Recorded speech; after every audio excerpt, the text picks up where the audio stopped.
Hello friends, welcome to my YouTube channel KL study friends.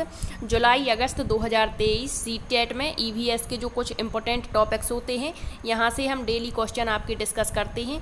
तो यहाँ पर आपको आज के सेशन में बताएंगे प्रसिद्ध चित्रकारी और स्थानों पर बनने वाले क्वेश्चन, कौन सा स्थान किस लिए प्रसिद्ध है। यहाँ से आपके क्वेश्चन 100% पूछे जाते हैं और आपके चित्रकारी से भी एक क्वेश्चन हर शिफ्ट में बनता है।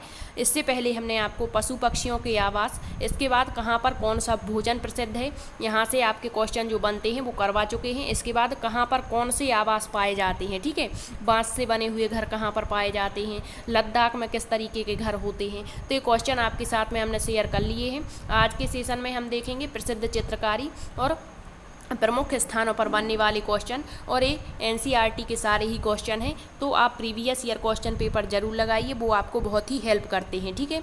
तो आइए आज डिस्कस करेंगे अपने प्रसिद्ध जो चित्रकारियाँ हैं और स्थान, इन पर जो क्वेश्चन बनते हैं। तो सबसे पहले क्वेश्चन लिया है कि इत्र के लिए प्रसिद्ध नगर कौन सा है। तो ये आपका प्रीवियस क्वेश्चन पेपर का क्वेश्चन है। तो इत्र के लिए जो प्रसिद्ध राज्य है वो है आपका उत्तर प्रदेश, और यदि स्थान पूछता है तो वो कन्नौज है, ठीक है। नेक्स्ट है शॉलों के लिए प्रसिद्ध नगर कौन सा है। तो शॉलों के लिए प्रसिद्ध नगर कुल्लू मनाली, जो कि आपकी मनाली कहाँ पड़ती है, तो आपके हिमाचल प्रदेश में, ठीक है। इसके बाद आपका है सिल्क और चाय के लिए प्रसिद्ध राज्य कौन सा है। तो सिल्क और चाय के लिए प्रसिद्ध राज्य है आपका असम। नेक्स्ट है कढ़ाई और केसर के लिए प्रसिद्ध राज्य कौन सा है। तो कढ़ाई और केसर के लिए प्रसिद्ध राज्य है कश्मीर, और कश्मीर में आपके बताया था कौन सा भोजन खाया जाता है, सरसों के तेल में बनी हुई मछली, ठीक है। तो आप कमेंट्स में बताएंगे कि नारियल के तेल में बनी हुई समुद्री मछली किस राज्य में खाई जाती है, क्योंकि ये क्वेश्चन आपको करवा चुके हैं। नेक्स्ट है फूलों की घाटी किस राज्य में स्थित है। तो फूलों की घाटी आपके उत्तराखंड राज्य में स्थित है, जहाँ पर आपके ऊबड़ खाबड़ रास्ते देखने को मिलते हैं। नेक्स्ट है मधुबनी चित्रकारी के लिए प्रसिद्ध राज्य कौन सा है। तो मधुबनी चित्रकारी के लिए प्रसिद्ध राज्य है आपका बिहार, और यहाँ पर भी आपके कुछ ज़िले होते हैं, जैसे पूर्णिया हो गया, ठीक है, बिहार राज्य का पूर्णिया हो गया, मुजफ्फरपुर हो गया, सहरसा हो गया, दरभंगा हो गया। तो ये प्रसिद्ध वहाँ के ज़िले हैं जो आपके मधुबनी चित्रकारी के लिए प्रसिद्ध हैं। और जो मधुबनी चित्रकारी है वहाँ की महिलाओं के द्वारा शुरू की गई थी। इसमें आपके विभिन्न जानवरों, पशु पक्षियों, भगवानों के चित्र बनाए जाते हैं, और प्राकृतिक रंगों का इसमें प्रयोग किया जाता है, ठीक है, जैसे चावल के घोल का प्रयोग, हल्दी का प्रयोग, नील का प्रयोग इसमें होता है, ठीक।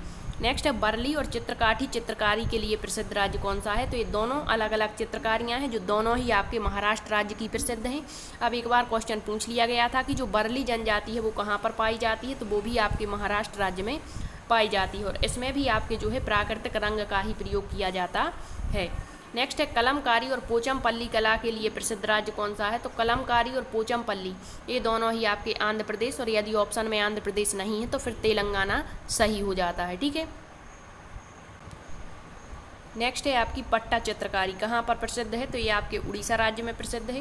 नेक्स्ट है फाड़ चित्रकारी, ये कहाँ पर प्रसिद्ध है। तो ये भी आपके राजस्थान राज्य की प्रसिद्ध चित्रकारी है, फाड़ चित्रकारी। नेक्स्ट पेठा नगरी कौन सी कहलाती है। तो आगरा उत्तर प्रदेश राज्य का पेठा नगरी के नाम से प्रसिद्ध है।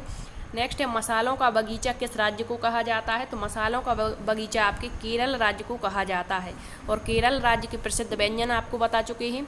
नारियल से बनी हुई यहाँ पर जो है केरल में टेपियोका, उबला हुआ टेपियोका खाया जाता है। केले के फूलों की सब्जी यहाँ पर खाई जाती है। मिश्रित सब्जी जिसे अवियल कहते हैं वो भी आपके केरल राज्य में ही खाई जाती है। नेक्स्ट है आपकी सुरमा नगरी कौन सी कहलाती है। तो बरेली कहलाती है। मधुबनी चित्रकारी ये बता दिया आपका बिहार, थोड़ा सा रिपीट हो गया है यहाँ। बरली और चित्रकाठी चित्रकारी महाराष्ट्र की है।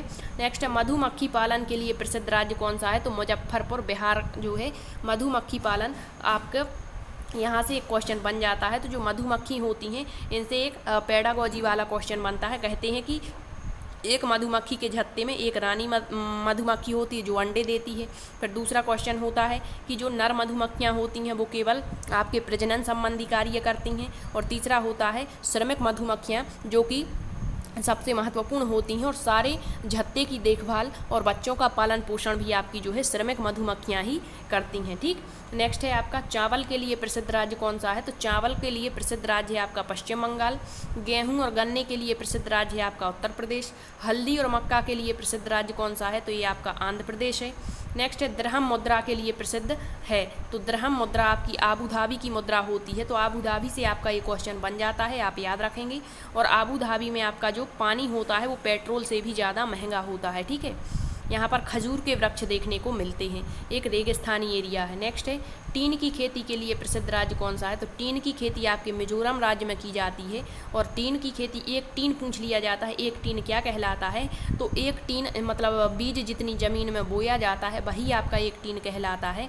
और ये आपकी साझा खेती होती है, ठीक है। और मिजोरम का एक नृत्य फेमस है, आपको याद रखना है, चेराऊ नृत्य, ये भी पूछ लिया जाता है, ठीक है। तो चेराऊ नृत्य कहाँ पर किया जाता है, आपके मिजोरम में। और इसमें क्या होता है, बम्बू नृत्य भी इसको कहा जाता है, चेराऊ नृत्य को। इसमें बांस की डंडियों का घेरा बना करके इसमें नृत्य करते हैं वहाँ के लोग, ठीक है। नेक्स्ट है झूम खेती के लिए प्रसिद्ध राज्य कौन सा है। तो झूम खेती यदि राज्य देते हैं तो आपका अरुणाचल प्रदेश हो जाएगा। और यदि इस तरीके से देते हैं कि उत्तर पूर्वी राज्य है या उत्तर दक्षिण राज्य जो भी है, तो आपको याद रखना है उत्तर पूर्व में जो आपके राज्य पड़ते हैं वहाँ पर आपकी झूम खेती की जाती है। और झूम खेती को ही आपकी स्थानांतरित कृषि कहते हैं, कर्तन एवं दहन कृषि कहते हैं, बुश फैलो कृषि इसको कहा जाता है। इसमें आपका जो है काटो और जलाऊ कृषि भी इसको कहा जाता है, ठीक है। इसके बाद है घटपर्णी पौधा भारत के किस राज्य में पाया जाता है। तो घटपर्णी पौधा भारत के मेघालय राज्य में पाया जाता है। इसके अलावा ऑस्ट्रेलिया और इंडोनेशिया में भी पाया जाता है। इसको शिकारी पौधा भी कहा जाता है। यह जो है पेड़ पौधों का शिकार करता है, एक प्रकार की सुगंध निकालता है, ठीक है। तो ये भी आपको याद रखना है। नेक्स्ट है चेराऊ नृत्य के लिए प्रसिद्ध राज्य कौन सा है। तो आपको बता दिया मिजोरम। तो इतने क्वेश्चन जो इम्पोर्टेंट हैं आपके साथ शेयर कर लिए हमने। इसके बाद आपका जो इम्पोर्टेंट टॉपिक रहेगा अगला, जहाँ से भी आपके क्वेश्चन उठ करके आते हैं, तो वो हम आपके साथ शेयर करेंगे। केवल 5 से 7 मिनट की क्लास रहती है, जिसमें केवल आपको इम्पोर्टेंट क्वेश्चन ही करवाते हैं और सारे के सारे प्रीवियस क्वेश्चन ही होते हैं। तो आप इन क्वेश्चनों को ज़रूर लगाएं और आप प्रैक्टिस सेट को भी ज़रूर लगाइए, ठीक है। यदि आपको क्लास पसंद आती है तो शेयर ज़रूर करें। Thank you.